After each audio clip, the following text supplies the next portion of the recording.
بسم الله الرحمن الرحيم.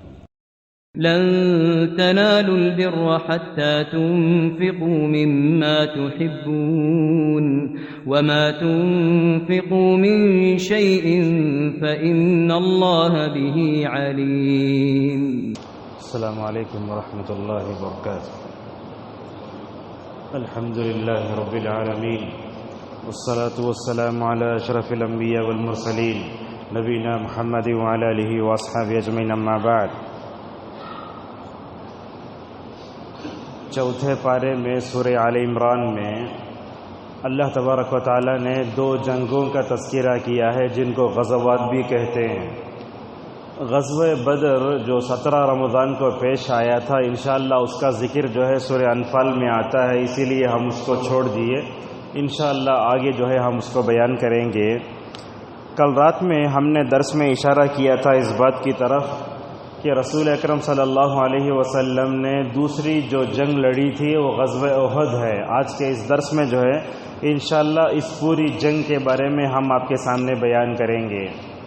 سب سے پہلے یہ بات سن لیجئے کہ اسلام میں جو جنگ ہے، جو لڑنے کا مقصد ہے، ان جیسے چیزوں کو دیکھ کر لوگ کہتے ہیں کہ اسلام جو ہے ٹیررسٹ کا مذہب ہے، کیوں کافروں کو مارنے کا حکم دیتا ہے، اسی لیے وہ آیتوں کو نکال دو، ایسا اعتراض ہوا ہوتا ہے کبھی. اصل میں کیا ہے آپ دیکھیں گے، نبی کریم صلی اللہ علیہ وسلم نے جتنی جنگیں لڑیں ان تمام جنگوں میں ماحول کبھی آپ نے پیدا نہیں کیا. یہ غور سے سنیے بات یہ، جتنی جنگیں لڑی نا 25 27 کتنے بھی، ان تمام جنگوں میں اور غزوات میں اللہ کے نبی صلی اللہ علیہ وسلم نے کبھی جنگ کا ماحول پیدا کیا ہی نہیں ہے. جنگ کا ماحول پیدا کرنے والے کون؟ کبھی کفار آپ کے سامنے، کبھی مشرکین، کبھی یہود، کبھی نصارہ، کبھی روم کے لوگ کیا کرتے تھے؟ مسلمانوں کے خلاف سازشیں کرتے، اندر سے ماحول بناتے، تو اللہ تعالیٰ نبی صلی اللہ علیہ وسلم کو پلاننگ کرنے کا حکم دیتا تھا. تو ان تمام جنگوں میں جو دوسری جنگ پیش آئی وہ غزوہ احد کہلاتی ہے. ہم آپ کو بتاتے ہیں کہ یہ جنگ کیوں پیش آئی. اس میں دو سبب ہیں. ایک سبب تو یہ ہے، غزوہ بدر میں جو ہے مسلمان کامیاب ہو گئے. اس وقت دشمنوں کی طرف سے جو ابو سفیان اس وقت تک مسلمان نہیں ہوئے تھے، کافروں کے لیڈر تھے، بدر کے میدان میں کھڑے ہو کر انہوں نے کہا تھا موعدنا العام المقبل، یہ اس مرتبہ 70 جو ہے ہمارے کفار جو ہے کیا ہو گئے، یہ شہید 70 کفار مارے گئے اور جو ہے 70 کو قیدی بنایا گیا. انشاءاللہ آئندہ سال ملیں گے جنگ میں. گویا وہ اپنے غصے کا اظہار کرتے ہوئے انہوں نے کہا تھا. ایک تو ایک جنگ کا ماحول ایسے بنا تھا. دوسرا کیا تھا، صحابہ کو اللہ کے راستے میں شہید ہونے کی جو ہے بڑی تمنا لگی رہتی تھی. حضرت انس ابن نضر رضی اللہ عنہ یا نضر ابن انس ایسا نام بھی آتا ہے، رسول اللہ صلی اللہ علیہ وسلم کے پاس آتے، کہتے ہیں یا رسول اللہ بدر میں شہید ہونے کی بڑی تمنا تھی، وہ مجھے تمنا مل نہیں سکی کہ میں جام شہادت نوش فرماؤں. بتائیے دوسرا مرتبہ کب ہوگا ہم کفار مکہ سے لڑ کر اللہ کے راستے میں شہید ہو جائیں. اللہ تعالیٰ صحابہ کے اندر جام شہادت نوش فرمانے کا جو جذبہ تھا اس کی تعریف کرتے ہوئے سورہ احزاب میں اللہ تبارک و تعالی ان الفاظ میں تعریف فرماتا ہے من المؤمنین رجال صدقوا ما عاهدوا الله علیہ فمنهم من قضى نحبه ومنهم من ينتظر وما بدلوا تبدیلا. جیسے کہا نا شاعر نے، جان دی ہوئی اسی کے ہے جو حق یہ ہے کہ حق ادا نہ ہوا. کیا مطلب ہے؟ حضرات صحابہ کرام نبی سے پوچھتے تھے بدر میں جا کر جو ہے شہید ہو کر اللہ کے پاس چلے جائیں گے، سوچے لیکن ہوا نہیں. وہ دوبارہ کون سا ایسا موقع آئے گا، باری کا انتظار کر رہے تھے.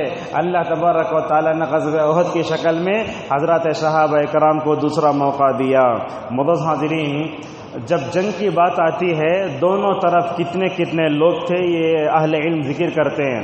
غزوہ احد میں مسلمانوں کی تعداد 1000، غور سے ذہن میں رکھیے آپ یہ، اور کفار کی تعداد 3000 ہے۔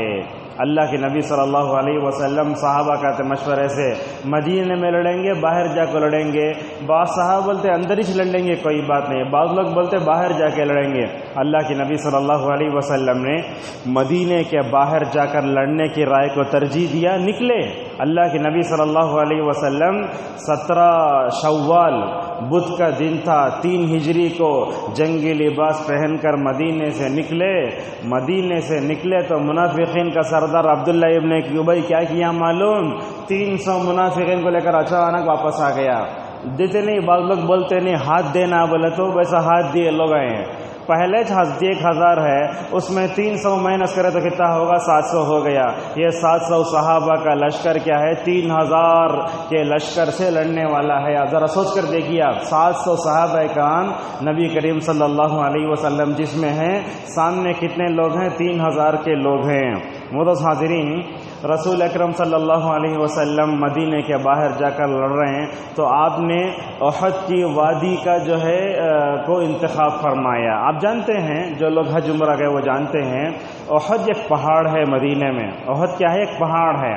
وہ ایسا پہاڑ ہے، دنیا میں ایسا پہاڑ ہے ہی نہیں ہے۔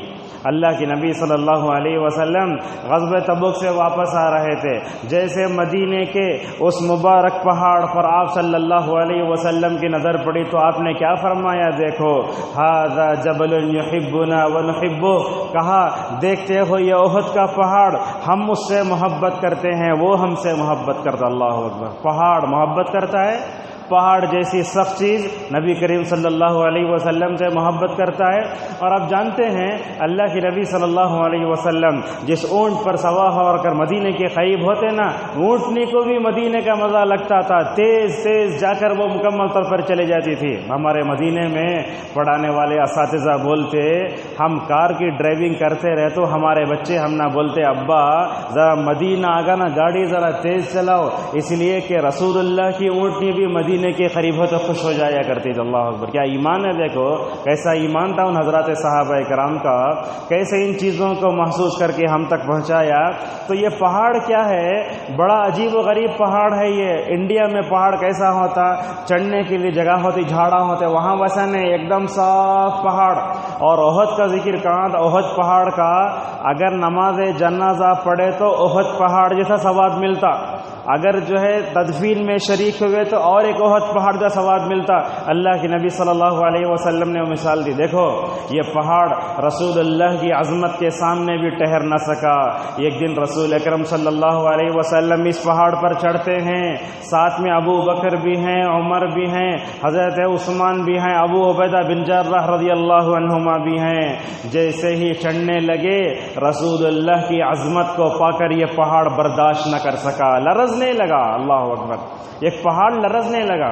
آپ صلی اللہ علیہ وسلم نے اس پہاڑ سے بات کی، اثبت یا احد علیک نبی و صدیق و شہیدان۔ آپ نے ایسے ہی اپنا پیر مارا پہاڑ پہ، کہا اے پہاڑ رک جا، تیرے پیٹھ پر اس وقت ایک نبی ہے، ایک صدیق ہے، 2 شہید ہیں۔ 2 شہید کون؟ وہ حضرت عمر اور عثمان رضی اللہ عنہما۔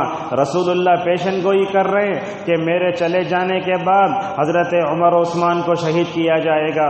رسول اکرم صلی اللہ علیہ وسلم کے سچے نبی کی یہ ہونے کی ایک دلیل ہے۔ بہرحال بات بہت لمبی ہوتی جا رہی، سمیٹتے ہوئے کہنا چاہتے ہیں اللہ کے نبی صلی اللہ علیہ وسلم 700 صحابہ کو لیے، 700 صحابہ کو لے کر کیا ہے پورے میدان میں ایک اونچا پہاڑ جیسا تھا۔ غور سے سنیے بات یہ ہے، اونچا پہاڑ پر آپ نے 50 صحابہ کو ٹھہرا دیا، تیر انداز، وہ تیر مارنے لوگوں کو۔ عبداللہ ابن جبیر رضی اللہ عنہ جو ہے وہ 50 صحابہ کے لیڈر، بولے اوپر چڑھنا تمہیں، نیچے ہمارے سروں کو پرندے بھی اچک لے، نیچے نہیں آنا، اوپر کھڑا دیے۔ اچھا اللہ کی نبی وہ 50 صحابہ کو اوپر کیوں کھڑا ہے بولے تو ہمارے سیرت پڑھانے والے استاد ماشاءاللہ جب یہ غزوہ احد کا ذکر آیا نا، ہم نے بلا لے گئے تھے میدان میں، وہ بلا لے جا کر پورا سمجھائے تھے پلاننگ، اللہ کی نبی صلی اللہ علیہ وسلم کیسی پلاننگ کرے۔ تو یہ جو پہاڑ تھا نا، یہ پہاڑ پر کیوں ٹھہرائے؟ تو بولتے ہیں کہ اللہ کے نبی صلی اللہ علیہ وسلم نے 50 صحابہ کو ٹھہرایا تھا پہاڑ پر. کیوں بولے تو وہاں سے پورا مدینہ نظر آتا.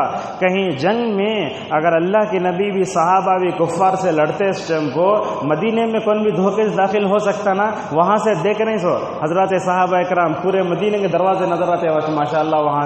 وہاں کھڑے ہو کر آپ صلی اللہ علیہ وسلم بتا دیا نیچے نہیں آنا تم. بعد میں جنگ شروع ہوئی, ادھر سے مارنا شروع ہوئے ادھر سے مارنا شروع ہوئے. کچھ جو ہے کفار مارے گئے, کفار مکہ 3000 تھے نا, مارے گئے. جیسے ہی مارے گئے تو کیا ہوا, وہ لوگ جو ہے ڈر کر مکے کی طرف بھاگنے لگے. حضرات صحابہ اکرام نے کیا کیا, دیکھا انہوں مال پورا چھوڑ کو بھاگ جا رہے. اسے مال غنیمت بولتے ہیں, دشمنوں کی طرف جو مال ملتا ہے وہ. تو مال غنیمت کو جمع کرنے لگے تو اوپر سے 50 صحابہ دیکھے مال ان کچھ کا ملنا ہم نہ بھی ملنا نا. یہ مال کی محبت کیا ہے, ہر انسان کے اندر فطری ہے. علماء اس میں ملوث نہیں ہے, عام آدمی ملوث ہو سکتا ہے. حضرات صحابہ کرام کو مال کی محبت کئی کچھ ہوتا ہے, وہ بھی سن لیجیے آپ. اس لیے کہ انہوں نے اللہ کی خاطر اپنا سب کچھ چھوڑ دیا تھا مکے میں, اپنے گھر اپنا سب کچھ قربان کر کے مدینہ پہنچے تھے. مدینے کے 3 سال کے بعد یہ جنگ پیش آ رہی ہے تو مکے میں پورا مال چھوڑ دیا تھا نا, شاید یہ مال تھوڑا جمع کر کے گھر بن لیں گے بلکہ انہوں نے سوچا ہوگا. تو وہ کیا کہہ رہے, وہ 50 صحابہ اوپر کھڑنے کے بجائے نیچے اتر آ گئے. اب یہ پورے صحابہ کرام جو ہے مال غنیمت جمع کر رہے ہیں نا. حضرت خالد ابن ولید رضی اللہ عنہ اس وقت تک کفر پر تھے, پیچھے سے آ کے مسلمانوں پر حملہ کر دی. مال جمع کر لے کو چھئی حملہ کر دیے. حملہ کرتے وقت کیا ہوا, 70 صحابہ شہید ہو گئے. اور خود اللہ کے نبی صلی اللہ علیہ وسلم کو بھی اس میں کیا ہوا, نقصان ہوا. آپ کے 4 دانت ٹوٹے سامنے کے. اللہ کے نبی ہیلمٹ جیسے بولتے نا ویسے پہنے ہوئے تھے. اتنا زور سے تیر مارا کہ اللہ اکبر, وہ جا کے تیر جو ہے سر میں گھس کر جو ہے خون نرسنے لگا. یہ حال ہوا حضرت صحابہ کرام کا. تو 70 صحابہ شہید ہوئے. اب اس کے بعد کیا ہوا, انتشار پیدا ہو گیا میدان جنگ میں. مسلمانوں نے جیتی جنگ ہاری. ذرا غور سے سنیے جملہ, یہ مسلمان جنگ جیت گئے تھے نا, لیکن ہوا کیا, یہاں مسلمانوں نے جیتی جنگ ہاری. اس جنگ میں کون کون حضرت صحابہ کرام شہید ہوئے, پڑھے تو رونا آ جاتا ہے. کیسے کیسی حالتیں ہوئی جانتے ہیں, 1-2 کا ذکر کر کے بات کو آگے بڑھاتے ہیں. رسول اللہ صلی اللہ علیہ وسلم کے چچا حضرت حمزہ شہید ہوئے. آپ نے کہا کہ حضرت حمزہ شہیدوں کے سردار ہیں, ایک تو یہ. اور اسی طریقے سے اس غزوے میں شہید ہونے والے میں حضرت جابر رضی اللہ عنہ کے والد بھی ہیں. دیکھو جابر جانتے ہیں نا صحابی, ان کے والد عبداللہ. جیسے ہی ان کے والد کا انتقال ہوا تو جابر چھوٹے بچے, اس وقت میں 13-14 سال کی عمر ہے شاید. جیسے ہی والد کا انتقال ہوا, شہید ہو گئے, تو وہ اپنے باپ کے سرانے بیٹھ کر رونے لگے. اللہ کے نبی صلی اللہ علیہ وسلم نے دیکھا تو کچھ نہیں کہا. اور اس کے بعد جابر رضی اللہ عنہ کے والد کو شہید کر دیا گیا. تو یہ ان کی پھوپھی یعنی مطلب بھائی کی شہادت پر بہن رو رہی ہے. تو اللہ کے نبی صلی اللہ علیہ وسلم نے فاطمہ سے کہا, فاطمہ ان کی جو ہے پھوپھی کا نام, فاطمہ بیٹی نہیں ہے, کہا فاطمہ دیکھو اس وقت گھبرانے کی بات نہیں ہے. آپ صلی اللہ علیہ وسلم نے جابر رضی اللہ عنہ کو ایک خوشخبری سنائی. کہا کہ دیکھو جابر, تمہارے والد سے اللہ تبارک و تعالیٰ نے ڈائریکٹ بات کی. اللہ اکبر, بہت بڑا اعزاز, یہ ڈائریکٹ بات کی ہے تمہارے والد سے. تمہارے والد سے ڈائریکٹ بات کی ہے. تمہارے والد نے اللہ سے کہا کہ اے اللہ دوبارہ تو دنیا میں بھیج, میں دوبارہ شہید ہو کر تیرے راستے میں آنا چاہتا ہوں. اللہ تبارک و تعالیٰ نے جابر رضی اللہ عنہ کے والد عبداللہ سے کہا کہ اے عبداللہ سنو, میرے پاس یہ قانون نہیں ہے, جو ایک مرتبہ میرے پاس آ جاتا ہے دوبارہ نہیں جا سکتا. اور حضرت جابر رضی اللہ عنہ کے والد نے اپنے پیچھے تقریباً 9 بہنیں چھوڑی تھی. کسی کی شادی نہیں ہوئی تھی, ایک ہی بھائی تھے.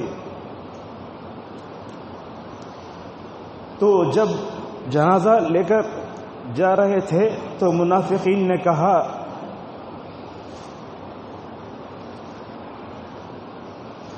یہ جنازہ تو بہت ہلکا ہے. تو اللہ کے نبی صلی اللہ علیہ وسلم نے کہا یہ جنازے کو دیکھ کر تم ہلکا کہتے ہو, ان کے جنازے کو تو فرشتوں نے اٹھایا ہے. دوسرے صحابی شہید ہونے والے حنظلہ رضی اللہ عنہ, نئی نئی شادی, نئی نویلی دلہن, نماز فجر پڑھ کے سوئے تھے، اپنی بیوی سے ضرورت کو پورا کیا، جیسے ہی جنگ کا اعلان ہوا نکل گئے، حالت جنابت میں شہید ہو گئے، یعنی ان کے اوپر غسل واجب تھا، شہید ہو گئے اللہ کے راستے میں۔ دیکھا ان کو فرشتے غسل دے رہے ہیں، فرشتے غسل دے رہے ہیں، 70,000 نہیں تھے، فرشتے تھے غسل دے رہے ہیں۔ تو اللہ کے نبی صلی اللہ علیہ وسلم نے ان کو بلا کر پوچھا کہ حنظلہ کس حالت میں شہید ہوئے تھے؟ تو انہوں نے کہا تھا یا رسول اللہ نماز فجر کے بعد پڑھ کر سوئے تھے، میرے سے ضرورت کو پورا کیا، نہانے کا بھی موقع نہیں ملا، ایسے ہی میدان جنگ میں چلے گئے اور وہاں جا کر شہید ہو گئے۔ یہ مصعب بن عمیر رضی اللہ عنہ ہیں جو اسلام لانے سے پہلے ایسے رہتے تھے، کپڑے ایسے پہنتے، جہاں سے گزرتا تو لوگ کہتے مصعب یہاں سے گزرا ہے، لیکن اسلام لانے کے بعد ان کی زندگی میں انقلاب کیسے آیا؟ جب شہید ہو گئے دفن کرنے کا موقع آیا، حضرات صحابہ کرام ان کے سر پر چادر ڈالتے تو پیر کھل جاتا، پیر پر چادر ڈالتے سر کھل جاتا، کفن کا کپڑا بھی نصیب نہیں ہوا۔ نبی سے جا کر لوگوں نے شکایت کی یا رسول اللہ حضرت مصعب کے سر کو ڈھانپے تو پیر کھل جا رہا، کیا کریں؟ آپ صلی اللہ علیہ وسلم نے فرمایا سر کو ڈھانپ دو اور پیر کے پاس گھاس ڈال کے دفن کر دو۔ اور جب دفن کرنے کا موقع آیا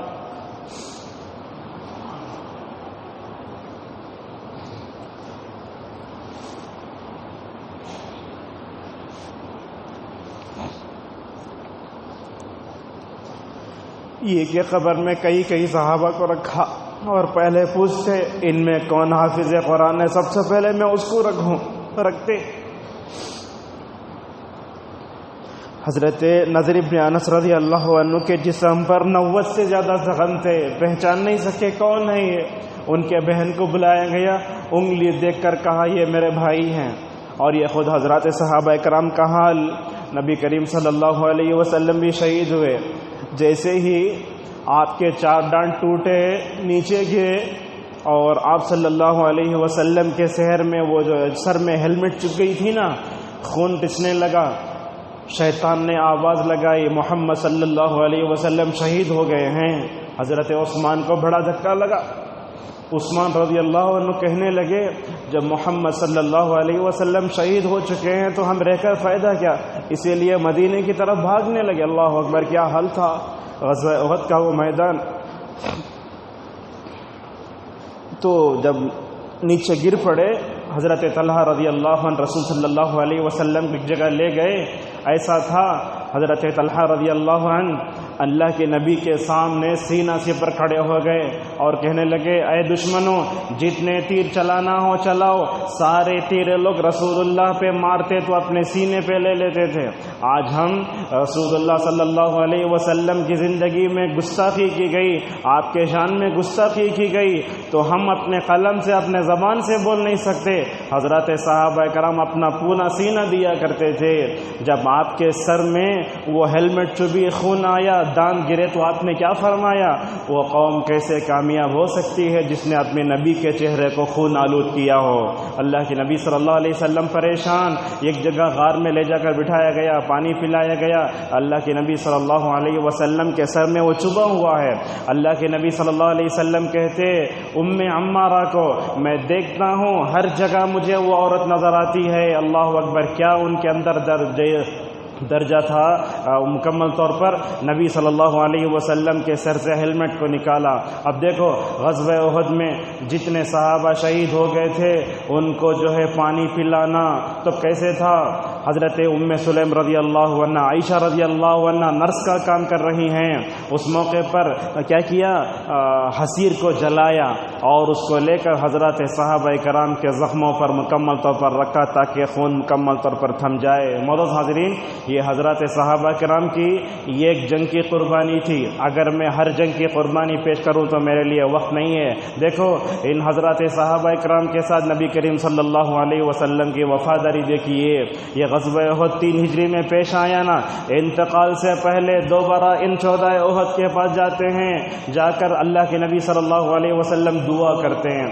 تو مدینے میں آپ مسجد نبوی جا سکتے، یہ احد کی جنگ ہوئی، اس میں جتنے 70 صحابہ شہید ہوئے تھے ان کے لیے بھی جا کر مکمل طور پر کیا کر سکتے ہیں، آپ دعا کر سکتے ہیں۔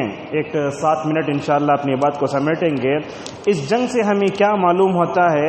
اس جنگ سے پہلی یہ بات معلوم ہوتی ہے، جو غلطی کبھی ہو گئی اس کو دہرانا نہیں چاہیے۔ سمجھ رہے ہیں؟ زندگی میں غلطی ہوتی ہے، غلطی کو دہرانا نہیں چاہیے۔